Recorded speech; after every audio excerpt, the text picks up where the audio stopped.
വയനാടിന്റെ പ്രയാസങ്ങൾ മനസ്സിലാക്കുന്ന പുതിയ UDF സർക്കാർ അധികാരത്തിൽ വരുമെന്നും കാർഷിക വിലയിടിവിനും വന്യമൃഗശല്യത്തിനും പരിഹാരം കാണുമെന്നും പ്രതിപക്ഷ നേതാവ് VD സതീശൻ. UDF പുതിയുഗ യാത്രയ്ക്ക് ജില്ലയിൽ നൽകിയ സ്വീകരണങ്ങളിൽ പ്രസംഗിക്കുകയായിരുന്നു അദ്ദേഹം. മാനന്തവാടിയിലായിരുന്നു ആദ്യ സ്വീകരണം. കൽപ്പറ്റയിലും ബത്തേരിയിലും നടന്ന സമ്മേളനങ്ങളിലും പ്രകടനത്തിലും ആയിരക്കണക്കിന് പ്രവർത്തകർ പങ്കെടുത്തു.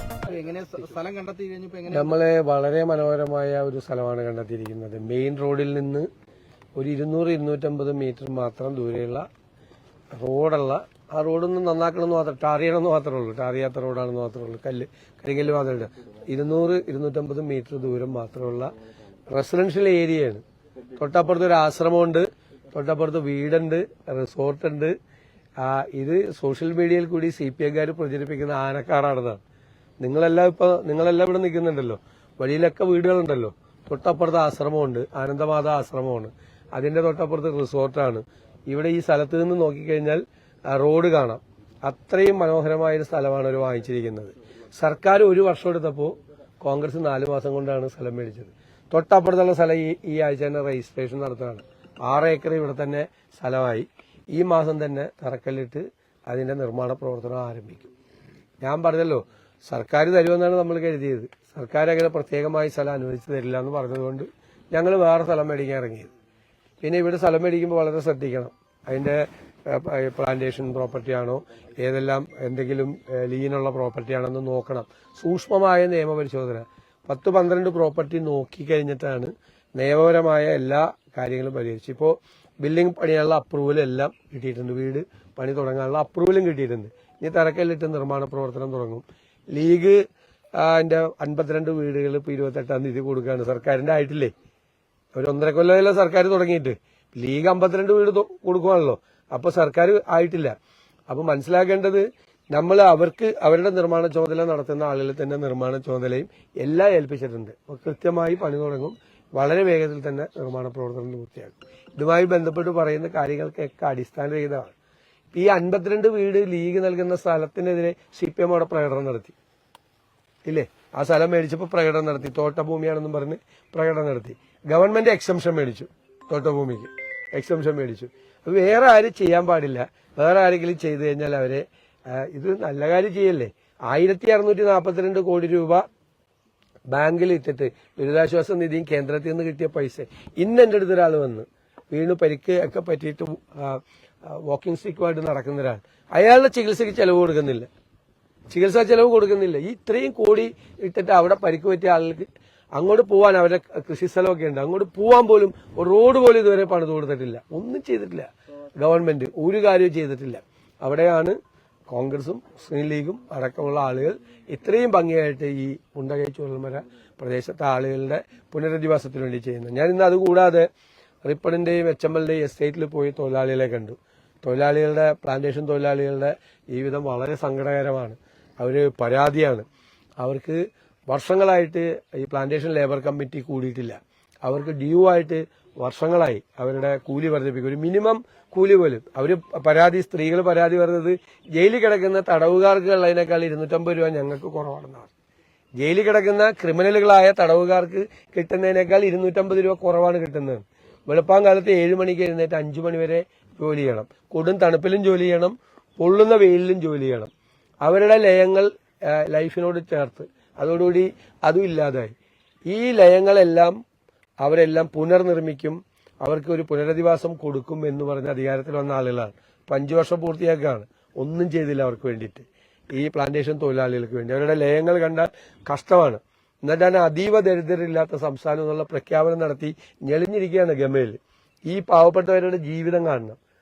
ഈ 400 രൂപ ഒക്കെ കിട്ടി, 500 രൂപയൊക്കെ കിട്ടി ഒരു ദിവസം ഇത്രയും കഷ്ടപ്പെട്ട സ്ത്രീകൾ ജോലി ചെയ്തിട്ട് അവരുടെ വീട്ടിൽ ഉള്ള സ്ഥിതി പരമദയനീയമായ സ്ഥിതിയാണ് അവരുടെ എല്ലാം കുടുംബങ്ങളിലുള്ളത്. എന്നിട്ടാണ് അതീവ ദരിദ്രരില്ലാത്ത സംസ്ഥാനം എന്ന് പറയുന്നത്. തീർച്ചയായിട്ടും UDF പ്ലാന്റേഷൻ തൊഴിലാളികളുടെ കാര്യത്തിൽ അവരുടെ കൂലിക്ക് വേണ്ടിയിട്ട്, അതുപോലെ തന്നെ അവരുടെ ബോണസിന് വേണ്ടി, അവരുടെ മെഡിക്കൽ ഫെസിലിറ്റീസിന് വേണ്ടിയിട്ട്, അവരുടെ ലയങ്ങൾ നന്നാക്കുന്നതിന് വേണ്ടിയിട്ട് എല്ലാം ഉള്ള നടപടികൾ സ്വീകരിക്കും. ഒരു ചികിത്സാ സൗകര്യം പോലും ആ പാവങ്ങൾക്ക് ഇല്ലാത്ത ഒരു പ്രദേശമാണ്.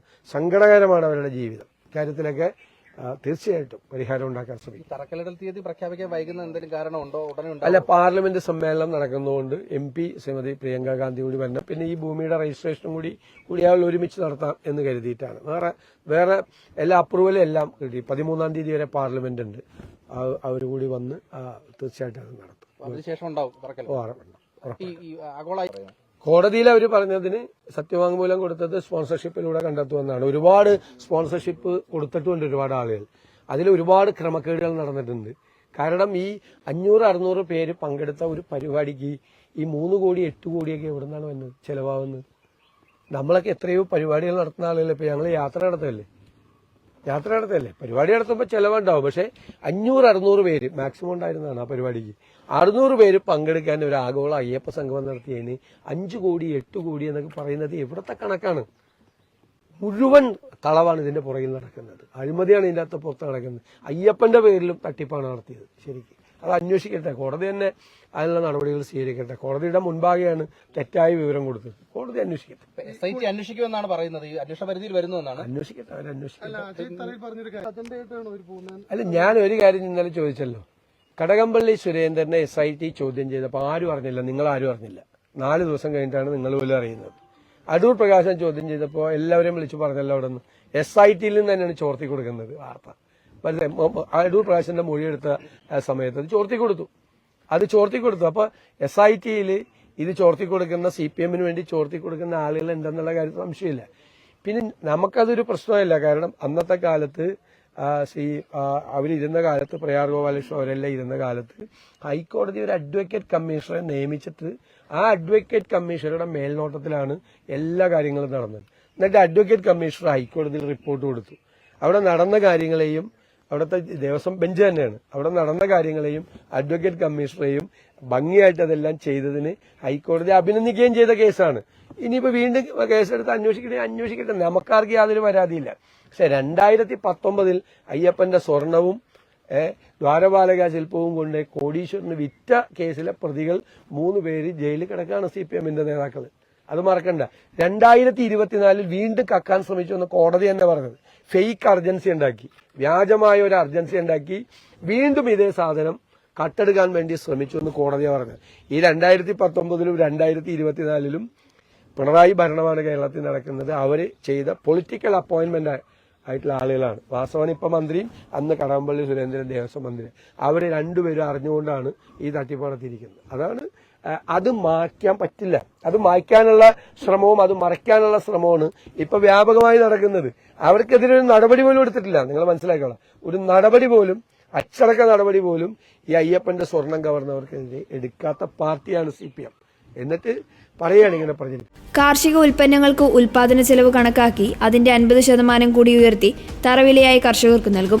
പൂട്ടിക്കിടക്കുന്ന പ്ലാന്റേഷനുകൾ പുനരുജ്ജീവിപ്പിക്കാൻ നിയമ ഭേദഗതി കൊണ്ടുവരും. ആരോഗ്യ കേരളത്തെ ആരോഗ്യവതിയായി മാറ്റും. 12-ന് കോഴിക്കോട് വിഷൻ ഡോക്യുമെന്റ് പ്രകാശനം ചെയ്യും. വിദേശത്തെ പ്രോഗ്രാമുകൾ കേരളത്തിലെ യൂണിവേഴ്സിറ്റികളിൽ ആരംഭിക്കും. കേരളത്തെ തകർത്ത് തരിപ്പണമാക്കുകയാണ് LDF സർക്കാർ. 6 ലക്ഷം കോടി രൂപയുടെ കടബാധ്യത കേരളത്തിന്റെ തലയിൽ കെട്ടിവെച്ചിട്ടാകും പിണറായി ഇറങ്ങുക. വയനാട്ടിൽ മെഡിക്കൽ കോളേജിൽ നിന്ന് താലൂക്ക് ജില്ലാ ആശുപത്രിയിലേക്ക് റിവേഴ്സ് റെഫറൻസ് ചെയ്യുന്ന അവസ്ഥയാണ്. KSRTC തകർച്ചയിലാണ്. വൈദ്യുതി ബോർഡ് കടത്തിലാണ്. സിവിൽ സപ്ലൈസ് തകർന്നു. ആശുപത്രികളിൽ മരുന്നില്ലാത്ത അവസ്ഥ. മെഡിക്കൽ സർവീസസ് കോർപ്പറേഷന് നൽകാൻ സർക്കാരിന്റെ കയ്യിൽ പണമില്ല. കോവിഡ് കാലത്ത് വിതരണം ചെയ്തത് പഴകിയ മരുന്നാണ്. 7 ക്ഷേമനിധികൾ തകർന്നു. സഹകരണ രംഗം തകർച്ചയെ നേരിടുന്നു. റെയിൽ, രാത്രിയാത്രാ നിരോധനം വിഷയങ്ങൾക്ക് UDF വരുമ്പോൾ പരിഹാരമാകുമെന്നും VD സതീശൻ പറഞ്ഞു.